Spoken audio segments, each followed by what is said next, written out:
inicialmente parabenizar a iniciativa do Estelar e da NEPOP, dizer que, o Pedro e Zé Neto, essa perspectiva que vocês estão trabalhando é uma que nós estamos fortalecendo cada vez mais dentro da universidade, que é começar um evento assumindo o compromisso com a gratuidade dentro da universidade. Nós temos 5 ou 6 eventos esse ano lá no Centro de Educação, e eu não me lembro nenhum que teve uma inscrição de menos de R$60. Não me lembro nenhum, é em torno de 100, 150, que é uma situação que deixa muitos dos nossos alunos sem poder participar dos eventos.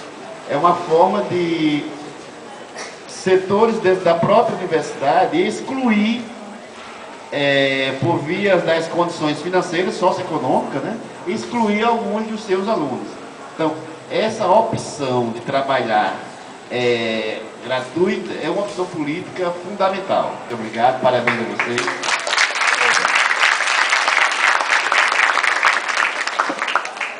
Esse evento conta com... é uma realização do IFPB, do Programa de Pós-Graduação em Educação, PPGE, do Centro de Educação, com a realização também da Pró-Reitoria de Assuntos Comunitários e da UFPB.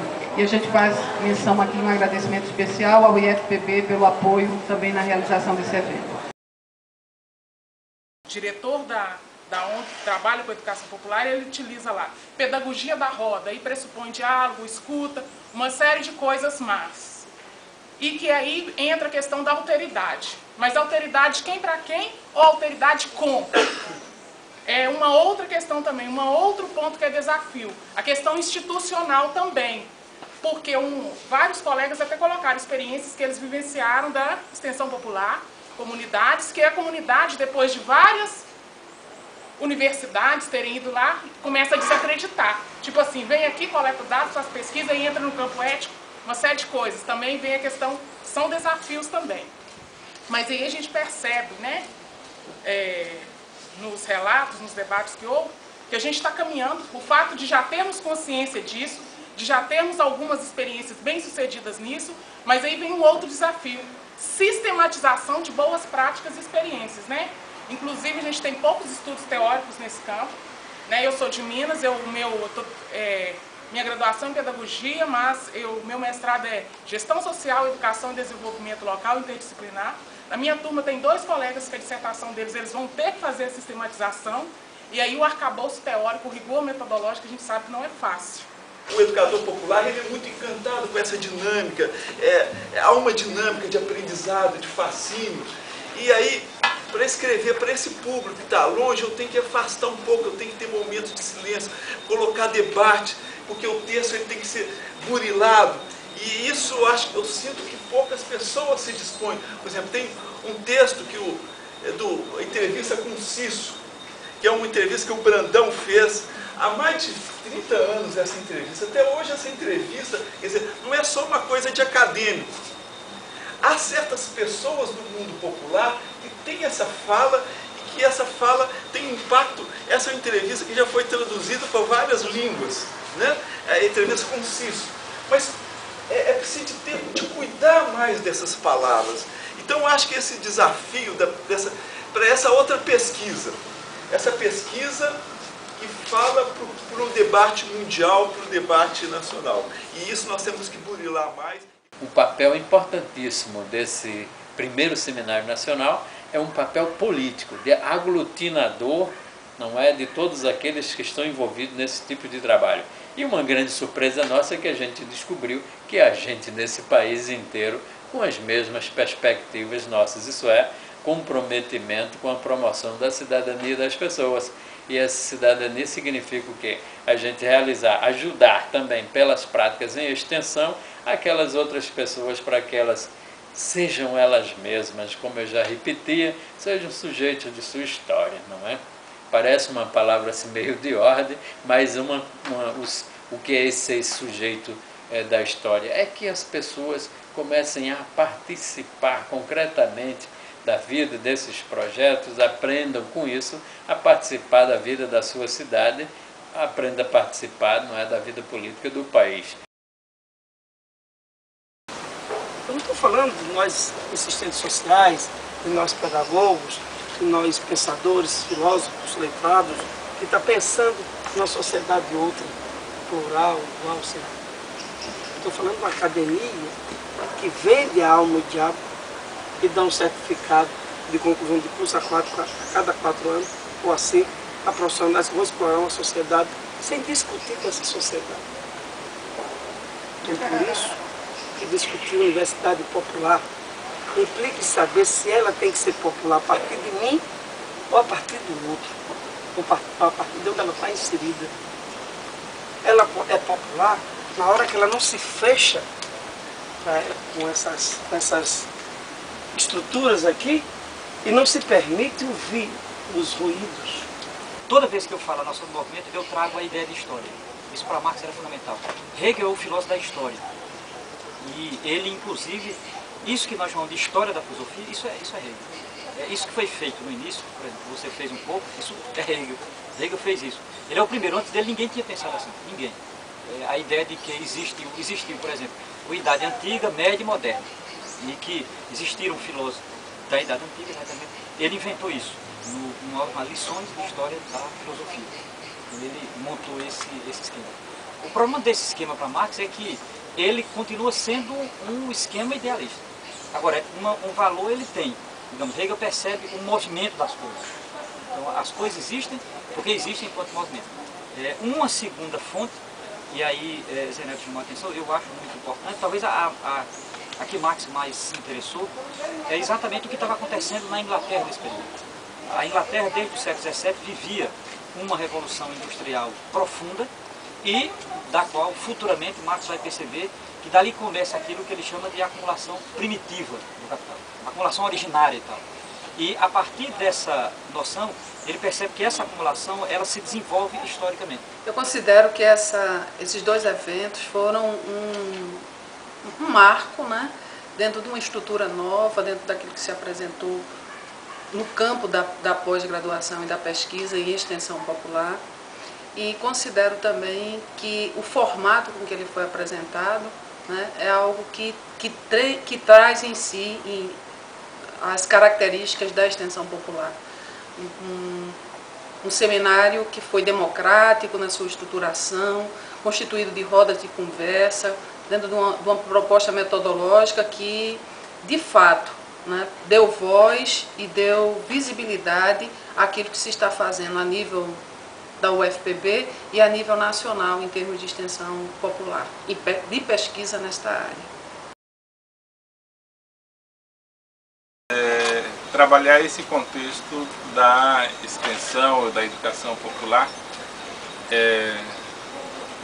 que é um tema com o qual eu venho trabalhando já, digamos, há uns 35 anos, e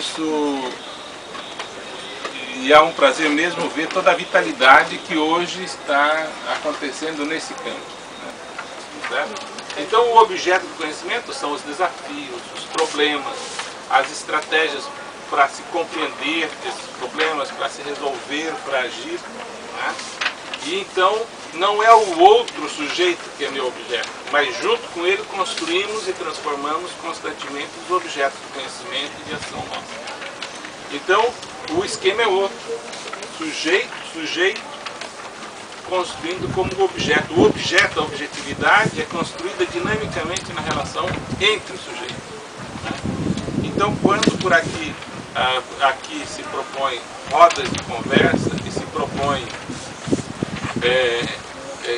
criar espaços, processos, contextos em que os sujeitos se encontram para falar de si, ouvir o outro, dizer o que está fazendo, as estratégias que estão construindo, os problemas que estão enfrentando, buscando compreender a experiência do outro e ver esse mesmo problema a partir de outros olhos. Está se construindo um processo de conhecimento e de transformação da realidade, que é a realidade justamente, a relação entre as pessoas. Eu queria cumprimentar os organizadores e organizadoras do encontro pelas mesmas razões a que se referiu também o Reinaldo em relação a esse ambiente que acho que indicativo um pouco dos propósitos do grupo Pesquisa Popular.